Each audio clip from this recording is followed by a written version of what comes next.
Hi, everyone. Thanks for joining us today. It is our monthly 30 by 30 webinar. I'm Tanya Meisenholder, and I'm super excited about this webinar today, where we're going to be talking about pregnancy, lactation, and what parenting is like in the police workforce. It's a topic that is, I think, near and dear to many of us, and is something that it comes up quite routinely in the work that we do. Super excited to have Captain Debra Munson with us today from the Vermont State Police. And we also have two of our friends from Mamava who will be joining in the conversation as well. They will both introduce themselves a bit more in just a minute. Before we get started, just wanted to remind you about a few things with respect to 30 by 30. We are still going strong and recently released our impact report that talks about our progress and growth and plan forward over the past 4 years. If you haven't had an opportunity to read that, please take a look at it on the website, and happy to answer any questions that you might have. And we still have a number of agencies that continue to join our community. So if you know someone that's interested, please send them to our website, and we'll be happy to have a conversation with them about what the work looks like.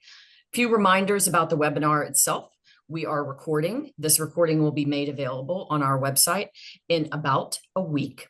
Please remember to keep your phones muted so that we don't inadvertently hear conversations that weren't intended for us. And we will have an opportunity for questions at the end of the webinar, but please feel free to drop questions in the chat or let us know, or wave your hand throughout, and we'll do our best to get to all of them.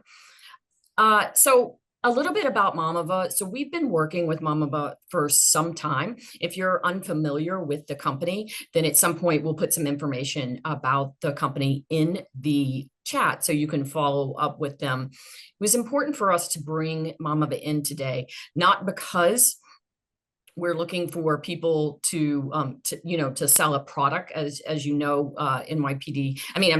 The 30 by 30 doesn't promote particular vendors, but the work they do is so critical that we really wanted to showcase some of that work and have them talk to you along with Captain Munson about the importance of that work and how it relates to women in policing in 30 by 30. So even though it is a for-profit organization, we're working with a private company.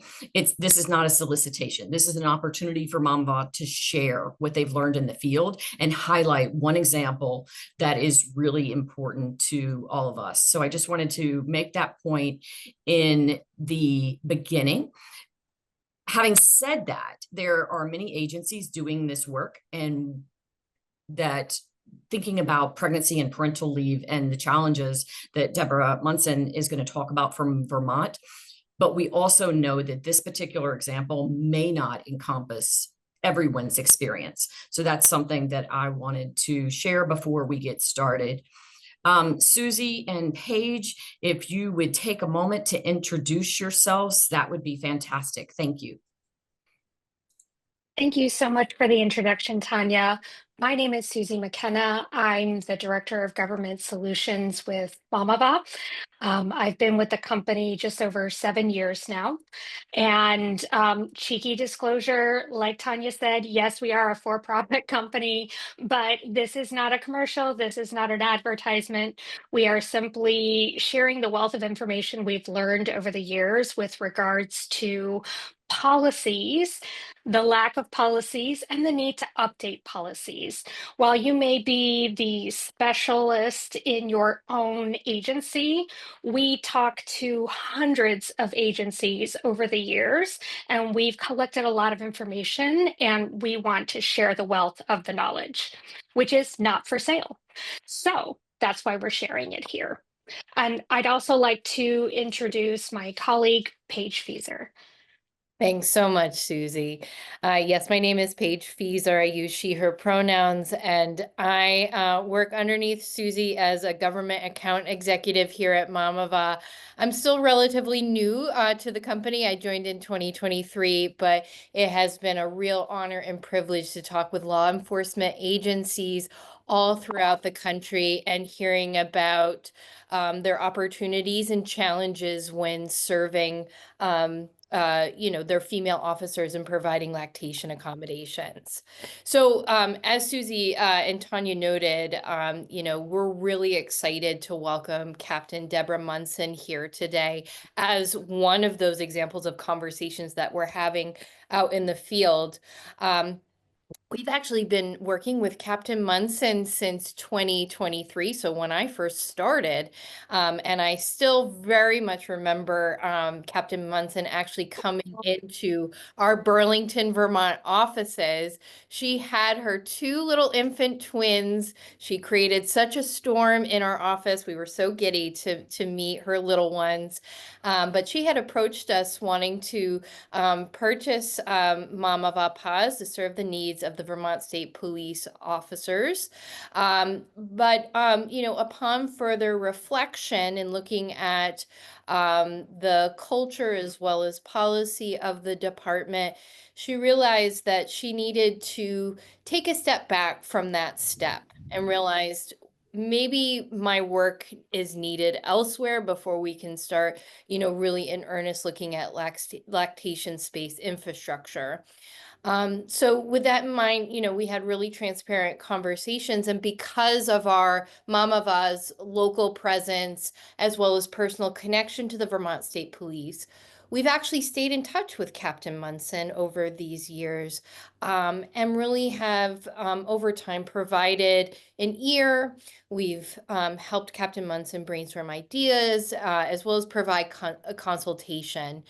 And in return, we've really received an invaluable perspective of what it's like to create change in the face of major cultural and policy changes, in order to create a more supportive workplace for female officers. So we've welcomed Captain Munson here today to discuss her work at the Vermont State Police and her policy reform work regarding pregnancy and lactation accommodations. So welcome, Captain Munson. It's such a pleasure to welcome you into the space today. Thanks for that intro, Paige. I am Captain Deb Munson. I have been with the Vermont State Police now almost 15 years. I can't even believe I'm saying that already, but yes, it's been almost 15 years so far. And I started in field force, much like everybody does, and then I kind of worked my way up through becoming a frontline supervisor, became a lieutenant of a local barracks. Switched barracks again, went to a different part of the state, and then I found myself in promotion to captain. I had the awesome pleasure of being in charge of all of our special teams and some specialty units within the state police. And as of about 30 days ago, I switched over and became the captain of all of our northern barracks here up in Vermont. So I've had quite a plethora of experience within the state police. And through that, that's kind of how I got involved with policy. Kind of as you kind of move forward in your career, you find yourself delving into more administrative tasks. And one of the things I've come to fall in love with is some of the things that affected me personally. And then through talking with so many members of our agency of things that directly affect them and their families as well, which led me specifically towards the lactation and pregnancy policy here at VSP. And I will also say, as you mentioned, I do have two little baby twins. They are now just over 2 years old. And I also have a 4-year-old son whose birthday was yesterday. So I do have several littles at home to speak candidly to that experience.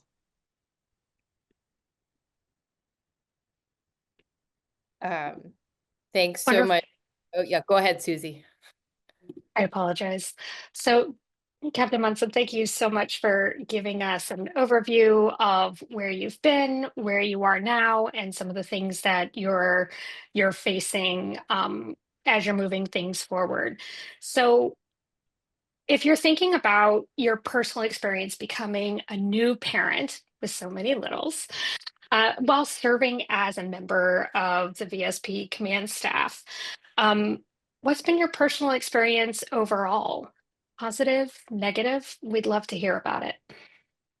Well, like just getting started into it, when I first got involved with Mamava, it was really quickly of, hey, we've identified this, and who we is, I'm not even quite sure at this point. But as a department, we identified that we're in need of these spaces. And we had one Mamava pod at the time, but we have barracks that are spread throughout the entire state. So one Mamava pod for the entire Vermont State Police wasn't sufficient. And we knew we needed spaces for women. It was identified that this was an area that we were lacking in. And so it was kind of something that was in my purview at the time of, all right, Deb, go find us a pod, go get it. And so that's when I started with Mamava. And as we started these conversations, they turned into conversations not of just purchasing a pod, but what do our policies look like? What is it like for me going through as I walk into Mamava and I ask, is it okay if I bring my twins because I don't have childcare for them? And the first response I got was, please do, bring them in.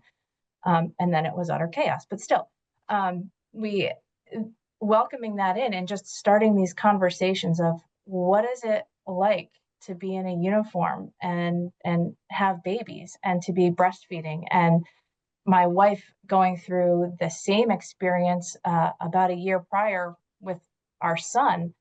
She's a local game warden, so two of us in uniform trying to navigate these things that not many of us before really navigated. And if obviously they did, but there wasn't much conversation about what that looked like either. So these conversations with like Paige specifically was, what does this look like for you, and how is it used? And when we started asking those questions and Paige asking me, how are you going to use it? Some of those questions I didn't have answers to.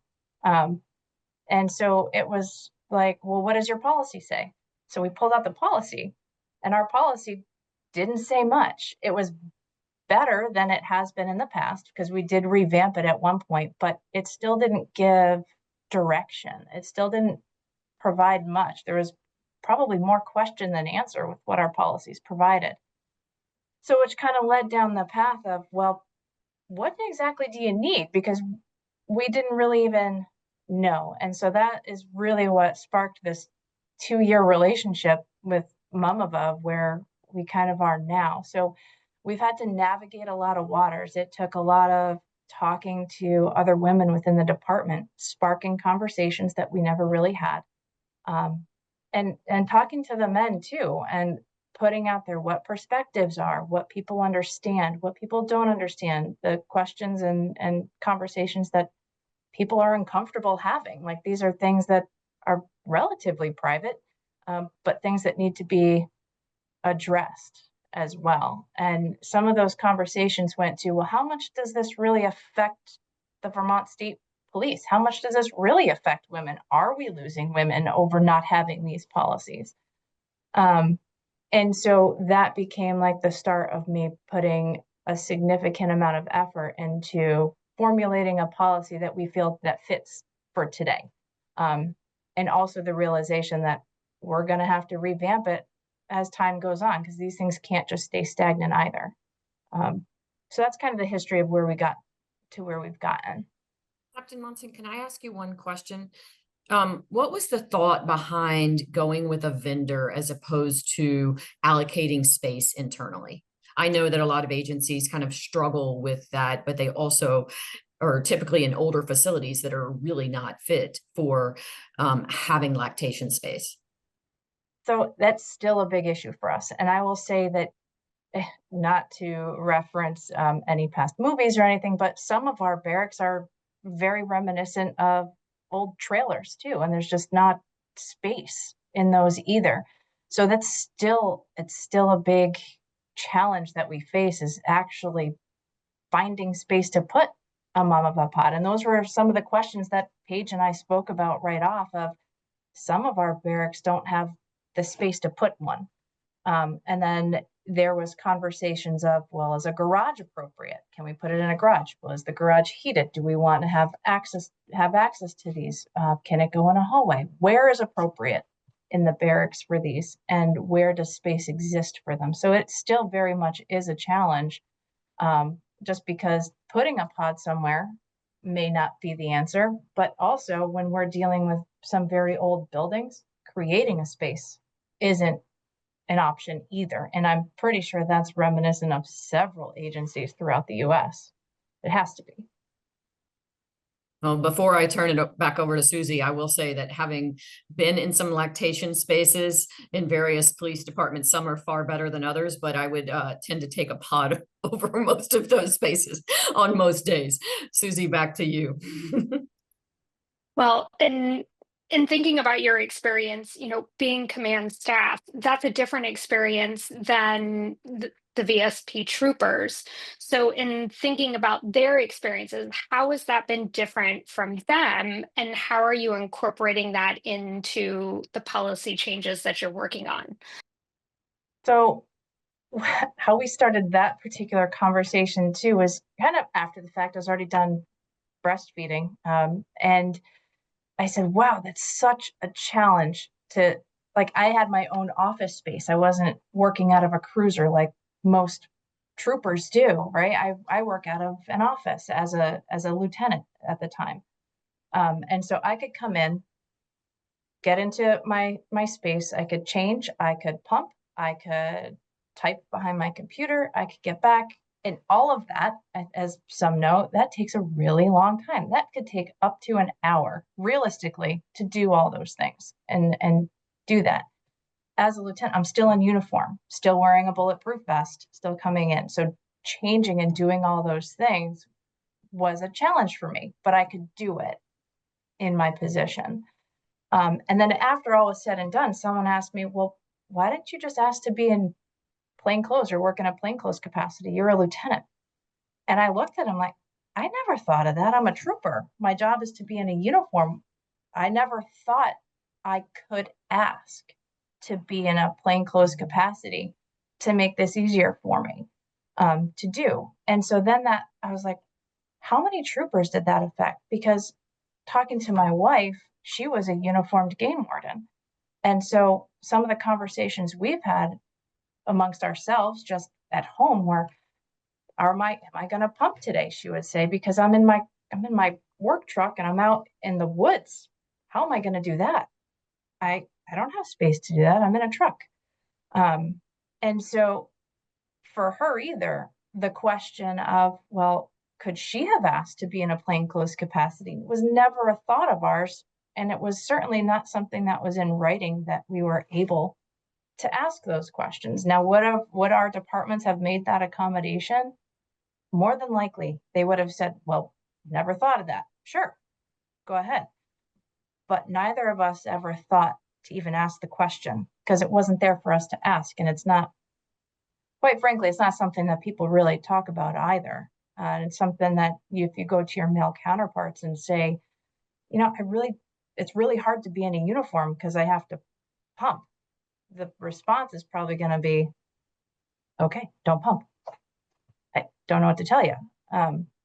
So those conversations are also really hard to have. And without those things being in writing, it's really hard to bring up as well, because then it's on your shoulders for someone to look at you and think you're asking for an accommodation for something when the guys don't get that accommodation and you could just be trying to get out of work. And of course, you don't have to be in a uniform. And when those things aren't said that it's okay, it's really hard to even think to ask for that for yourself because you're advocating for yourself and it kind of puts you out on an island.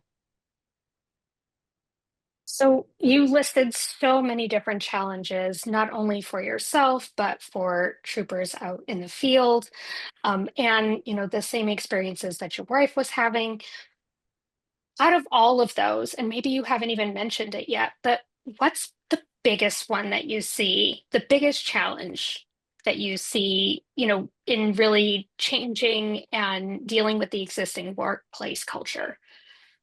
It's really hard to advocate for yourself, especially when there's so few that are experiencing it, and that there are so few that really understand what you're going through and the importance of it. Thanks for that. And I think that's where we really need to have conversations around, getting support from others in the organization, particularly males, about what women need in order to succeed in law enforcement. And, that's something that comes up quite frequently in many of our conversations. But I think the advocacy piece can be exhausting. Women always having to advocate for themselves. And you could say that about other groups as well.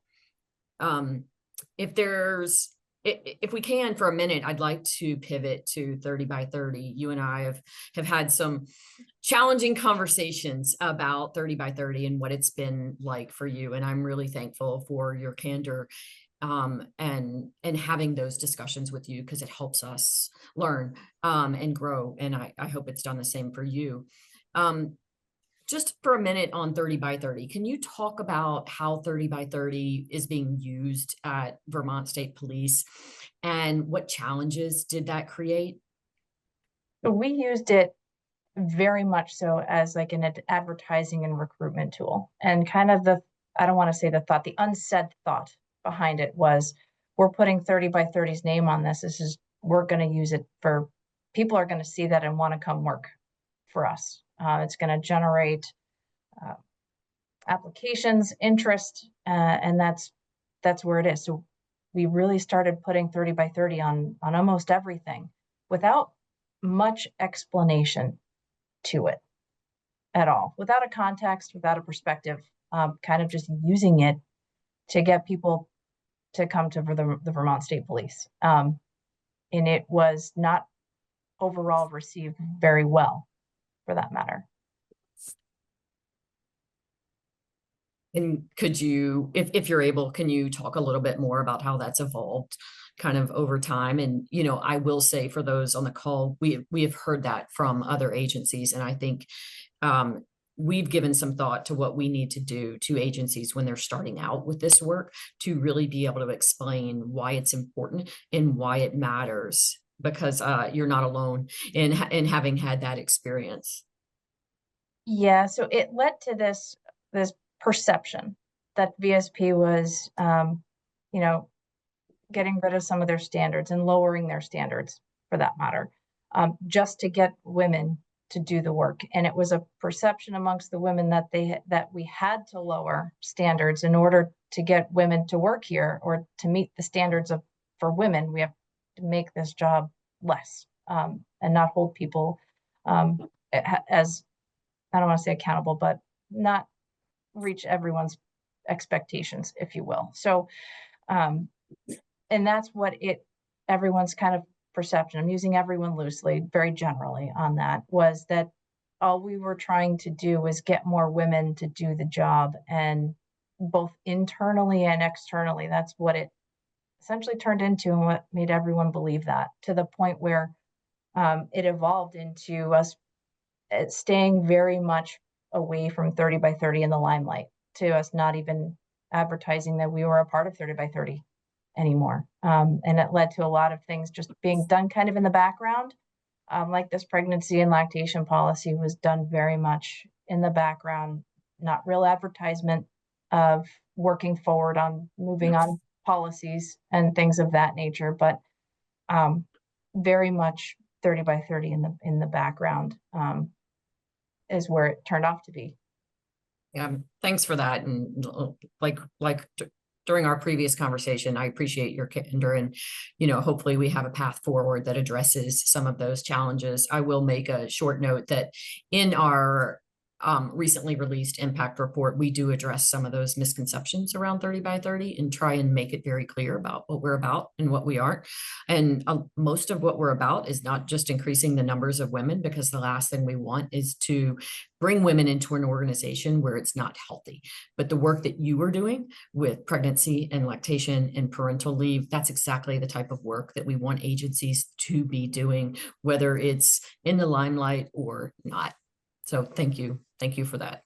And every chance that we've gotten to internally try and change that perception, we have. And we've tried to subtly put that in there to not be over the top and not try to sway anyone for that, but to show people really what 30 by 30 means and what it is and how it can help our agency, as opposed to what we used it as an advertisement recruiting tool.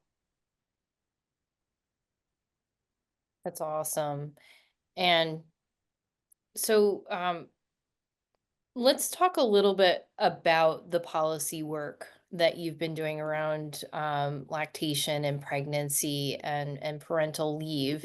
You know, we were talking about the challenges of 30 by 30, and then earlier you had also talked about the sheer challenge of trying to advocate for the needs of female officers when you're in the minority. So what led you to to move forward with doing that policy reform work in the face of those challenges that you were describing? So being one of the higher ranking women, and now the highest ranking woman in the Vermont State Police, people would come to me and say, what do I do? I'm pregnant. And what do I do? How do I navigate this? Policy doesn't really help me. Or I'd have male supervisors saying, what do I do with this? How do we do this? How do I tell people? Are people allowed to still work when they're pregnant? Like, yes, they can work. Like, we were going through some of these questions, and I'm like, wow, this really needs to be addressed. If I felt this way going through pregnancy, someone else is going to too, and realizing that it encompasses so much more than just that 9-month time period. And I really wanted to make sure people knew that we heard them, we see them, and that we are willing to make changes that help them do this job, because that's what it's about, is keeping people here and not just making an accommodation, but makes this job doable for everybody, as where it didn't seem like that before. And this was one of those policies that seemed that it could have the most impact without having to say as much, if that makes sense. Sorry, I was on mute. And so with that, what was it that you wanted to achieve when you first started on this process? Like, what was your kind of like high-end goal of starting this work, and what ultimately ended up happening? Or where are you at currently in the process? Well, I thought this would be an easy process, first of all. I thought policy change and writing policy was super easy. It is not. I will quell that myth for everybody. It is not. But my initial goal was just to get this thing written and off and out. And it took the better part of 2 years. And finally, as of April 1st, we were able to sign our brand new pregnancy and lactation policy into effect. And so just actually hanging my hat up on, we actually made some progress. And this is where it got to, it was finally where I wanted to get that policy started. There is so much more we'd like to do with it, but this got us off the ground and got things running on that end. So could you talk a little bit more about what the policy reform looked like? So I used back and forth with Mamava for 2 years. I went back and I asked for what it looked like for everyone else. What does general policy surrounding this look like? How do I even start to write this? What do I compare it to? Where are others at? And you guys were able to help me put a framework together of what a policy should look like and the legal backing behind it of why this is okay to say and do. And so actually writing that into something that made sense for the Vermont State Police was challenging and took a very long time to do. We went through probably several different iterations of a policy that went out to some members to view and see if it made sense. It went up to our policy committees. It came back down. It went kind of left, right, sideways, up and down before we got to a point where it was kind of cross-checked. And we were able to bring Suzie into it and take a look at the policy too for some feedback of where it came from and where it's at right now, to finally get to the point where it passed all those check boxes to get it into place. Yeah, I distinctly remember when we brought Suzie in, she gave us both a tutorial on the difference between, and correct me if I'm wrong, Suzie, the word shall and must. I had no idea about that. Shall, may, and must. They Yeah. are all completely different legal interpretations of what's required and what's not required. So yes, it is. It's a nuance, but it's a very, very important nuance as you're looking at policy changes and getting the wording correctly. Yeah, I think we were going at one point we were going through almost line by line and like, should this be a shall or should this be a must? May. It was a very interesting exercise. We learned a lot that day. You have to do that. Just during my time at the NYPD, the difference between should and could was one of the major issues in the policy department that we dealt with our legal bureau as well. Captain Munson, one question, did you have good examples to model the policy after? Mamava was able to provide some samples for me. Actually, finding samples out there was difficult for me to do, but I went to the experts and they were able to give me what I needed to kind of model some things off of. That's great. And I'm glad to know that you had that resource available to you as well. For those on the call, we'll put some contact information in for Paige and Suzie later. And they also have a great website that we'll mention and the assets on that. For us from 30 by 30, we also have collected a number of policies over time. So I think that's very useful as people are thinking about it. I'm continuously surprised at the number of agencies that don't have policies at all around pregnancy, or they don't have good policies because they haven't been properly vetted. So they might have issues, as Suzie mentioned early on, that are legal in nature, that people are actually unaware of the legal challenges around some of the issues with pregnancy and lactation. So it's really important for them to be legally compliant as well as, fitted for the department and make sure that that's proper as well. Thanks for bringing that up, clarification, Tanya. Go ahead. a majority of our policies that we have as examples, a small portion of them are law enforcement. However, I would say the majority of them are other agencies, so city agencies, public health agencies, really from the public health standpoint, that really seems to be the best model policies to work from because they do have that public health mindset in writing it in what's best for the parent in successfully navigating the challenges ahead of them.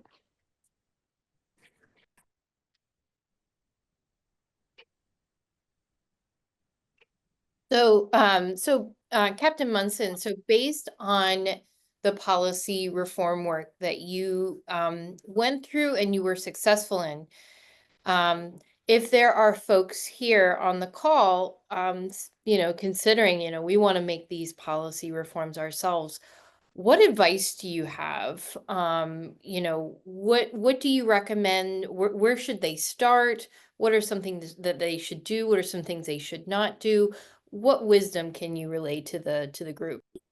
I think each agency is probably unique to it in and of itself. And I'll say the Vermont State Police is very unique with how we function in regards to special teams, different units, and everything looks kind of different. We also don't have one kind of home base like a police station that everyone comes back to. We don't muster at the end or beginning of shifts.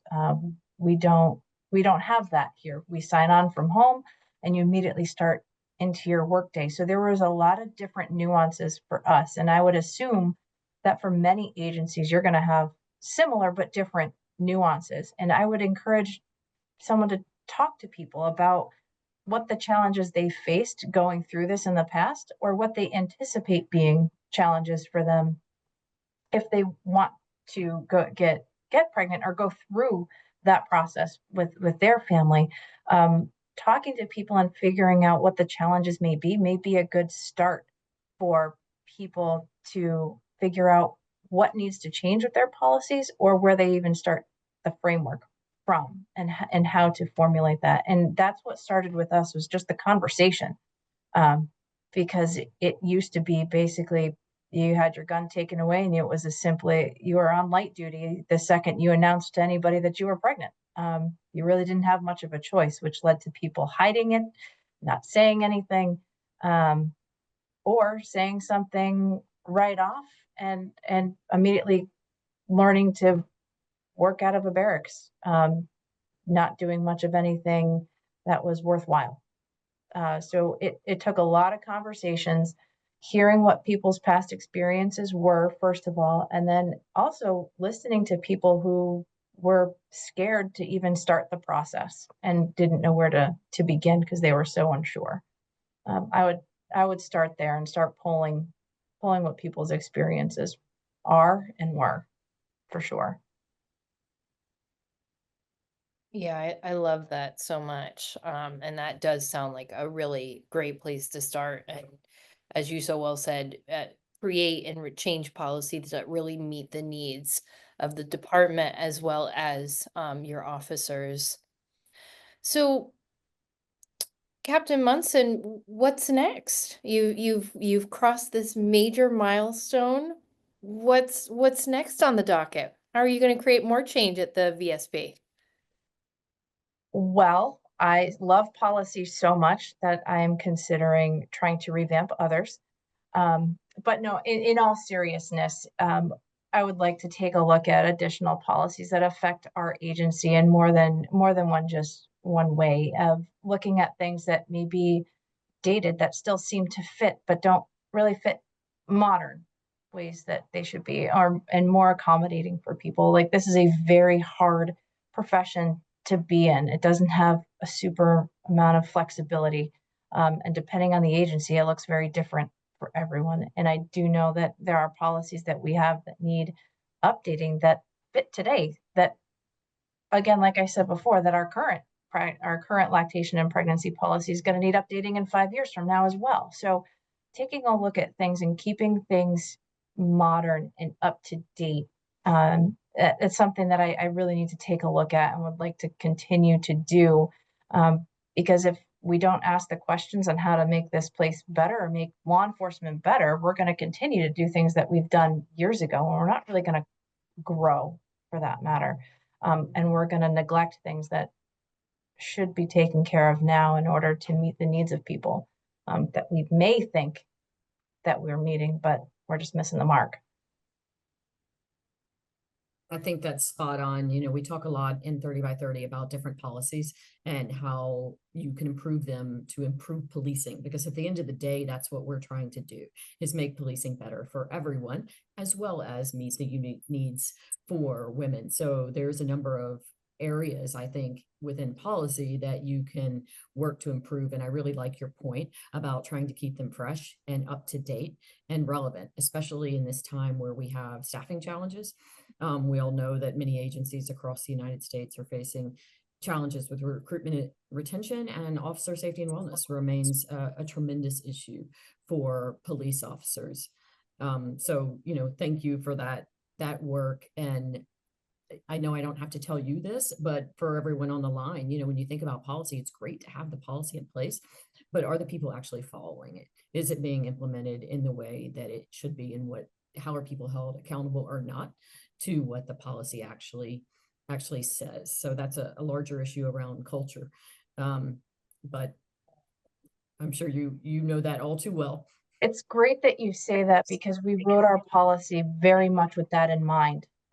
We wanted it to be so self-explanatory that people didn't have to ask the question, that was right there for them, and they kind of had to follow it. And so whether someone that the policy was written for, or someone that was supervising somebody that the policy is written for, both sides could see how it was supposed to be and have the ability, the way that it's written, to call the other out on it as well, and ensure that people are following that policy. And our intention was to put it into writing so people knew that we as command understood this, thought it was a priority, made it a priority, and want to ensure that it's adhered to. So thank you so much for saying that, because that was very much a purpose of it, is where we find that upper command usually is like, yeah, supportive, do what you need. People that are at the front line coming in don't really know, and they're somewhere in the middle that it gets lost. So we wanted to make it as transparent as possible for anyone to read and know and understand that this is a priority for the Vermont State Police. And anyone reading that policy from outside that may be thinking of joining the state police says they take this seriously, and really take my needs into consideration. And they even have a policy that says it. Thanks. And, before we open it up to the floor for questions, we often talk about childcare and parental leave. And, how have you thought about that as a challenge for the Vermont State Police? And what does that look like for you and your wife with 3 young children? Childcare is by far the most expensive thing I have ever experienced, tenfold. So it is super expensive. And I think everyone on this call will probably agree with me on that. And finding care that encompasses before we go to work, as well as after, as well as, feeling like you have a good portion of your day at home with your kids, and you can meet your needs, and you're not depending on somebody else to feel like there's raising your kids while you're at school. I think that's professions across the board, right? But that is a huge issue that we hear within the state police. And it feels sometimes like we're bashing our heads against a wall trying to figure out how we can accommodate this for our members, and how we can make it specific to us, of how we can make childcare something easier for us. And we took a look at some examples, I believe out in LA, where they were able to input some childcare centers, and we're like, that's awesome. How do we get that to work here? And in comparison to some other states, we look very small, but I'm looking at a giant state of Vermont and think, well, one childcare center is certainly not going to do it. And if we did that, who's going to staff it that we as cops trust our kids with? Because that's another thing, right? Like we're cops. We're the ones that look into this stuff. We're going to only send our kids with the safest people possible, if it's not ourselves. So that is a mountain that we are certainly climbing, and it is on my radar. And man, if anyone on here has any ideas for me, I'd certainly take them.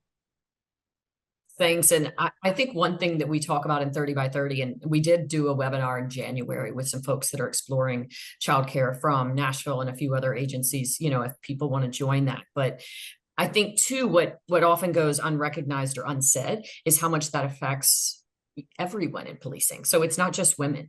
I know many men who have the same childcare issues as everyone else. So I think it's one of those issues that we've all known about for a very long time, but there doesn't seem to be very solid solutions that are within reach financially and otherwise in the United States. So I hope that the future of policing really includes more thought on childcare. And one other thing that I'll just mention is, we spent some time talking here about what it's like to be pregnant in work and coming back to work after pregnancy with lactation. But we also have to think about the people that are trying to get pregnant, that are trying to adopt, that are trying to have children. And then there's a whole, there's people that unfortunately can't have children, or maybe they choose not to. So, this world is very broad. And I'm just really thankful for you being able to share some of that information with us today. I'm going to pivot and see if anyone has questions for us. We're happy to answer any questions that you might have. And Suzie, in the meantime, while we're thinking about questions, I'd love if you could drop some information in the chat about Mamava resources. And going off script a little bit, because it's one thing that I really love on your website. Could you share a little bit about what you have on how you rate states? Absolutely. So being the lactation space and policy experts, we try to keep our fingers on the pulse of what's going on nationwide. So we actually created a landing page on our website that's called Mamava's Guide to Federal and State Lactation Accommodation Laws. So as laws become passed, we update our website with a link out to the bill itself. It's broken down by state, what it means in layman's terms from a parent standpoint. And then we also cover, those more broad federal laws.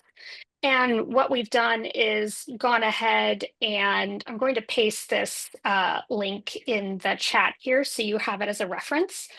It has all of the state's lactation laws broken down. So that way, wherever you are, what is the bare minimum laws that need to be upheld and recognized in your policy as you're looking to make changes. And even if you're not able to update your policy, knowing what your rights are and what you can stand up for yourself on. It also covers the PUMP Act, which is the federal act that requires a private space, lactation space for all breastfeeding employees to pump in.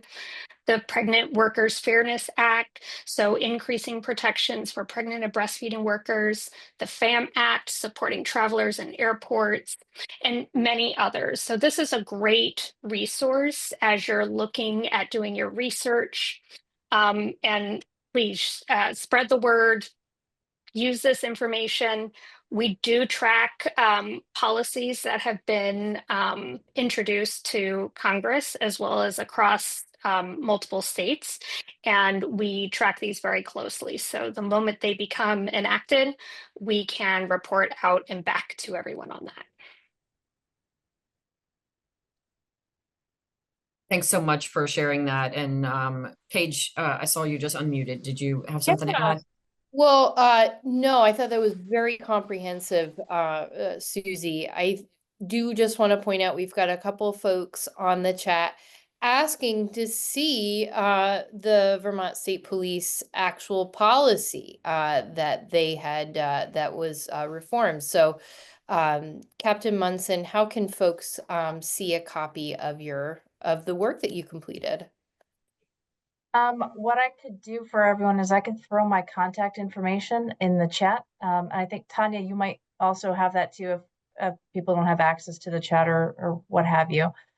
Feel free to reach out direct to me, shoot me an email, and I can email you a copy of that policy. I just ask that it comes from an official website, or excuse me, an official email address, so I can just ensure who that's going to, and I can send that off. Our policies are generally all public, so there's no issue with it. I'm just not sure if our current policy is published at the moment yet, so I can shoot those off to anybody at this point. Thanks so much for that. And, also from 30 by 30, I'll put my email in here. I think we have several policies that we're happy to share, and we're also happy to share with you any of those that Mamava has collected, whether they're law enforcement or not. And but I would also encourage you to talk directly to Captain Munson or Paige and Suzie. My experience with them is they're very, very helpful in thinking through what the challenges are and how they've worked through many of these issues. The other point I would make about policies in particular, the IACP does have a pregnancy and parental leave guide, which is very helpful. Unfortunately, unless you're a member of IACP, it might be a little bit difficult to access. 30 by 30 is in the process of creating a version of that as well. But if you don't have access to it, I'd be happy to share it if you want to send me an email. And then, I wanted to make note, Tara Hall is, on here, and she made a comment that it's been great to have the pods at their police subdivisions. But hi Tara, one oversight was on their part was the lack of, sink access. And so I think that's where, when you really can bring in other people to have these conversations, it's really important to understand where those challenges might arise. Tara, I don't know if you want to say anything about that, not to put you on the spot. No, I just curious if they've had that come up before. I mean, obviously as soon as we brought it up to the building developers, we're making sure that we can get a sink installed closer, but there might be others that have that challenge, or we honestly didn't even think about it until we're already all here, and it could have been something that could have been installed prior to that. So I just wanted to hear if there were any other solutions or thoughts about it. Thank you, Tanya. That's a really great synopsis of what we hear very frequently. It's probably the top question we get asked about sinks. And for us, it was intentionally designed without a sink because the CDC talks about the bacteria that resides in sinks, and that washing pump parts directly in a sink, touching it, exposes things. So, having the best practices of near running water for washing hands, and then working with facilities to provide hand sanitizer for that disinfecting, but then also like Clorox wipes or disinfecting wipes to be able to wipe things down and make it germ free when a parent goes in, really goes a long way to meeting those concerns in a different manner that doesn't involve a plumber, permitting, construction, and all those different things that, well-intentioned, sometimes the unintended consequence means that things don't get done. Thank you. I don't You're mind welcome. sharing a little bit of our experience too, is with our pod there, when we placed it somewhere, there wasn't much thought of where we placed it. And it was placed in, I don't want to say the lobby, but like in the reception area of one of our barracks. And someone called me up, was like, hey, Cap, it's kind of odd that our Mamava pod is placed in a reception area. We have to walk by everybody to go in there. It's kind of odd. So there's some conversations that need to be had around all this stuff, where people think that we can just drop this Mamava pod and it's the solution. And it is, but there's all other conversations that have to happen surrounding it as well. And that's also, like I said, one of the things that started getting into a deep dive into these conversations are where we just kind of seem to slap a quick solution onto something and walk away without actually talking about it. So I encourage everyone to talk about these things and where they fit in, and they're a great solution once we have the broader conversations to them.